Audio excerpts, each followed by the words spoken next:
ডিমের দাম বাড়ার রহস্য উন্মোচনে এবং বাজারে অস্থিরতা রোধে জাতীয় ভোক্তা অধিকার সংরক্ষণ অধিদপ্তর আজ বুধবার সকালে অভিযানে যায়।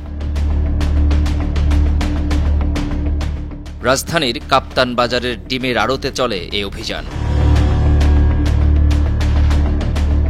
এ সময় ভোক্তা অধিদপ্তরের অভিযান দেখেই পালিয়ে যান অনেক পাইকারি দোকানদার। দোকানের রসিদ বইয়ে উল্লেখিত নাম্বারে ফোন দিলেও ফোন রিসিভ করেননি দোকানদাররা। অনেক দোকানে দোকানিকে খুঁজে পাওয়া যায়নি। অন্য পাশের মার্কেটে গিয়ে দেখা যায় বেশিরভাগ দোকানই বন্ধ। এ সময় এক দোকানদার তালা লাগিয়ে সটকে পড়ার সময় হাতে নাতে ধরা পড়েন ভোক্তার হাতে। পরে বিভিন্ন অনিয়মে জরিমানা দেন তিনি। আমাদেরকে দেখে না আমরা দেখি না, আপনি স্যার আর দুইবার আপনি তবে আমার সাথে চলেন না স্যার, আমি পালন করতে আছে যে মনে না আমার হয়তো মনে রেনু করতে দিছে, আর নইলে এখানে আছে, ঠিক আছে, এখানে আছে।